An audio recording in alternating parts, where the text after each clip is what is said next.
I did some volunteering at Chalke Valley History Festival over this weekend, the weekend, the end of June, beginning of July.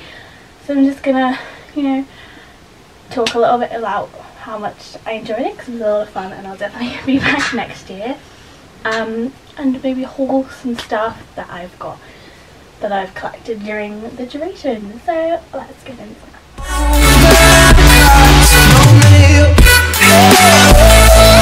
I also got some time between my shifts to enjoy some of the festival.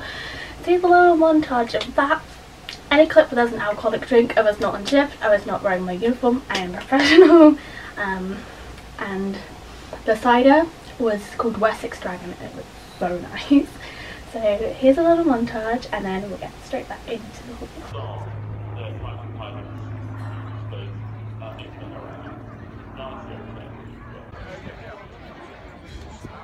I wrote this sign on the first attempt and missed up home.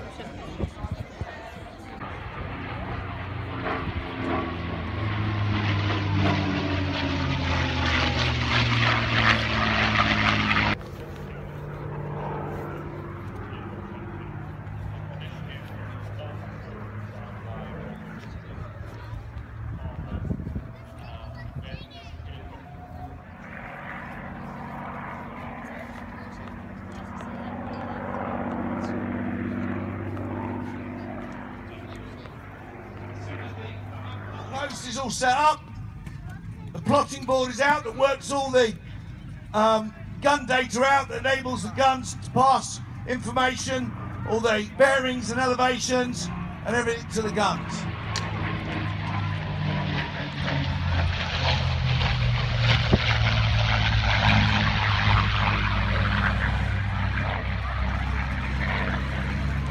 The next thing you'll see is as the guns coming into action, they'll start to run out a line from the...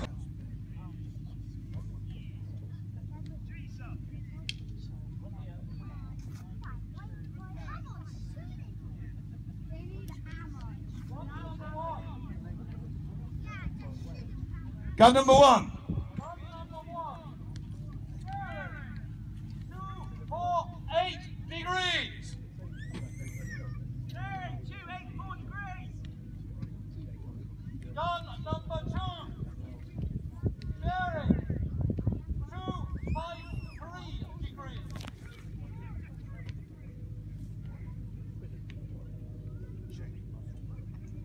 Number one gun. Check muzzle brake.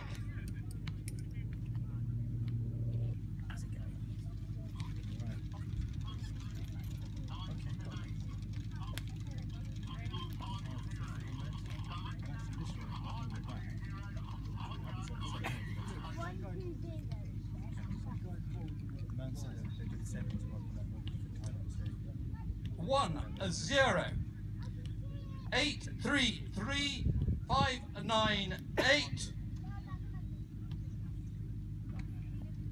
Say again.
I'm about to try some wild boar ragu.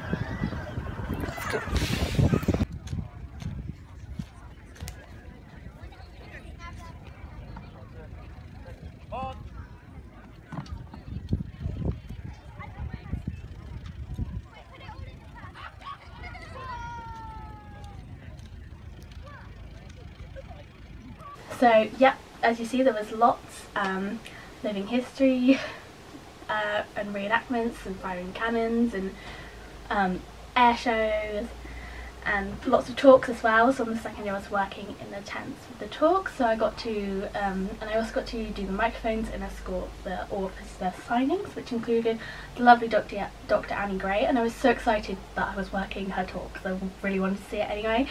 Her book is like The Greedy Queen, Eating Queen Victoria, something along those lines, and the talk was really, really good, and she seems so nice. And also I got to escort Charles Cumming, then starring Charlie Higson, who did a talk on Secret Service spies in real life and fiction, and that one was a child-friendly talk, so there is like a wide range of stuff for everybody. There's also ones that are more lectury, more factual, ones that are a bit more informal, a bit more chatty, a bit more fun. So yeah, it's really worth coming down next year. I think the dates are the 28th of June to the 1st of July 2018, so keep that in your mind and in your diaries. Let's finally actually get into the hall. But I first just want to say shout out to the people that did all the food for the volunteer tent. It was really, really, really good. So good, like really lovely panini sandwiches and pasta stuff, and yeah, it's really, really good. So shout out to those wonderful ladies who catered for all us rabble. Anyway, so yeah, it's the basics: map, programs, and my little volunteer card. This is the volunteer water bottle. It says #AmazingHistory, which was the hashtag used throughout the festival, and this is so the volunteers could fill up on water throughout the day. It was really, really sunny over the Saturday and the Sunday in particular, so this was needed, especially working in the hot tents all day. So yeah, it's been my handy companion the last couple of days. It's gone everywhere with me. And I drank like a load of water. But I'm probably more than 80% water currently. Yes, that's all kind of the generic stuff. Ooh, t-shirts as well, so that's one I'm wearing, and I've got another one. So the t-shirts have some of the talkers on, as well as historical figures. So you've got Dan Snow, Thatcher's down here somewhere, I think. Yeah, Thatcher on a sheep, or in a sheep's mouth, I think. Just under its chin, Queen Victoria, the guys that work and organise the trenches are on here. And this is the back.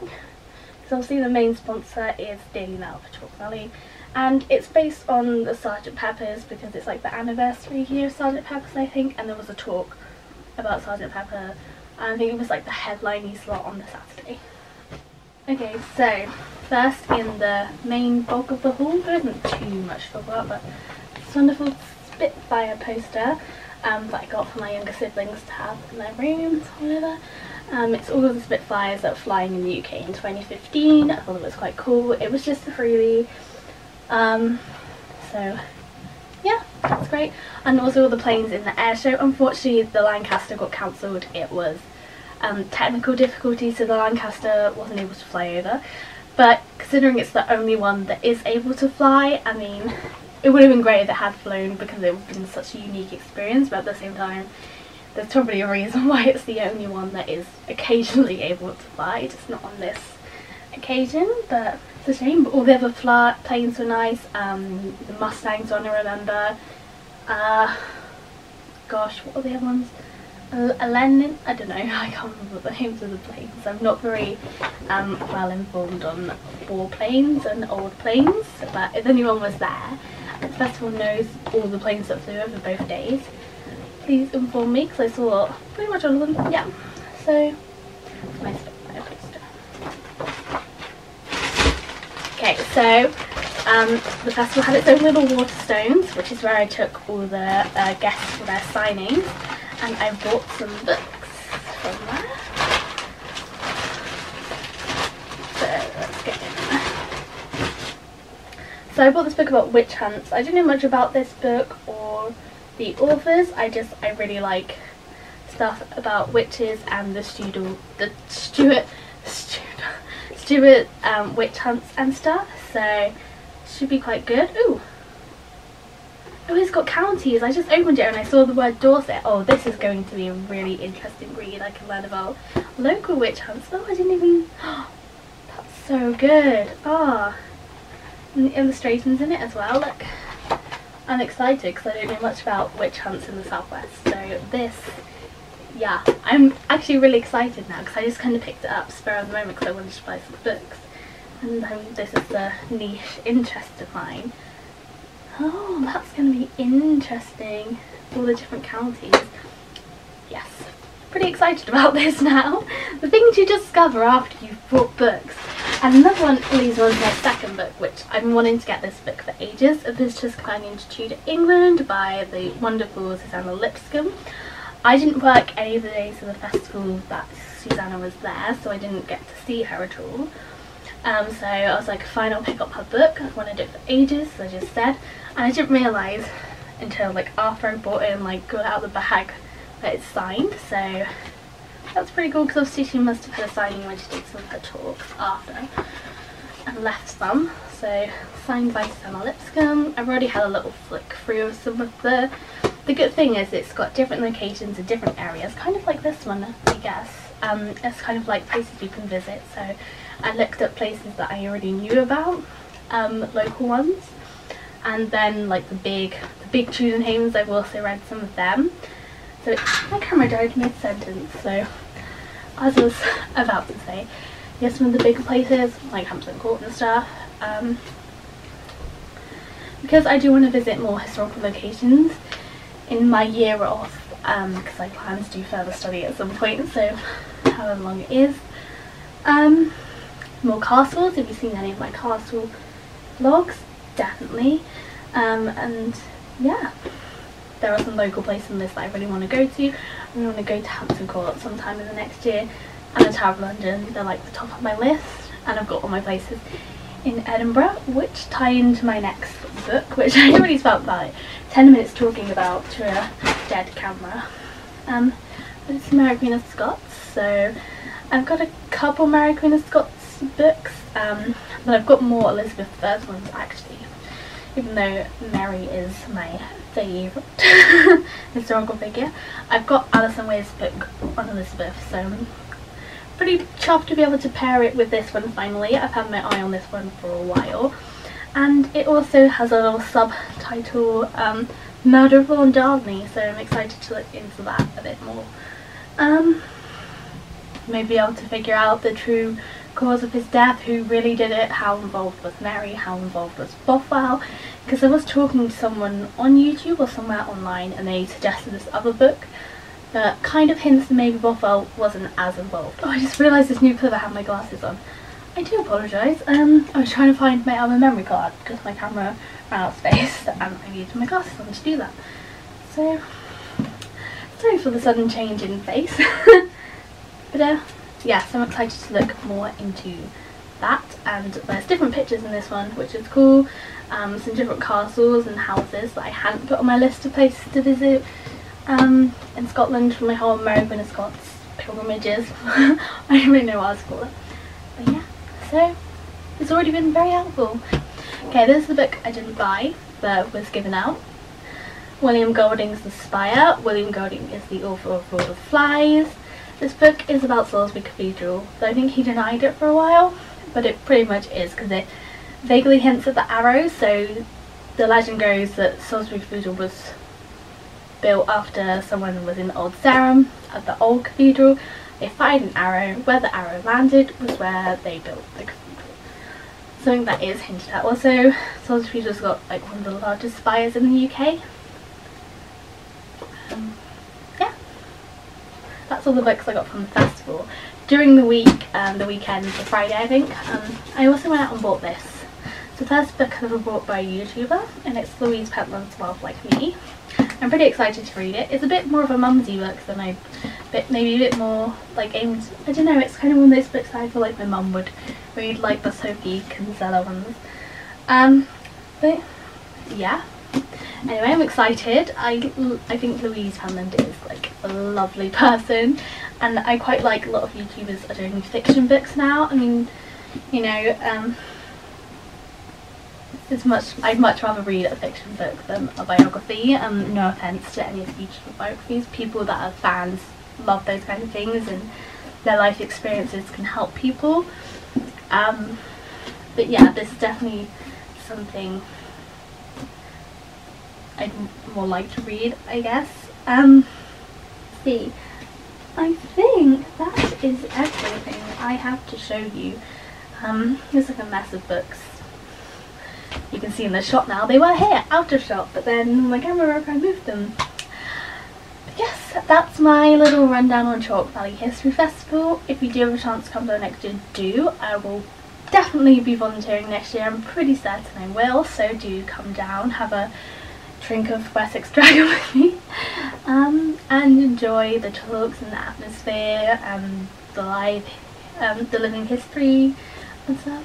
Yeah, it's fun. I really enjoyed it, and I've done a lot of volunteering at festivals before. This one was the first like proper full-on festival, because Carrie Comes Home was just a couple of screenings and stuff. There's just like a festival at a location for a long, like for the whole week. So yeah, it was great. Okay, I'll probably see you soon in maybe, do you know what I'm going to do next? I want to do like a little recap of castle building in England. So I'll probably see you in that in the next couple of days, so who knows what order they'll be up, because I've missed a couple of days of filming because I haven't been to the festival. But that is it. Okay, bye.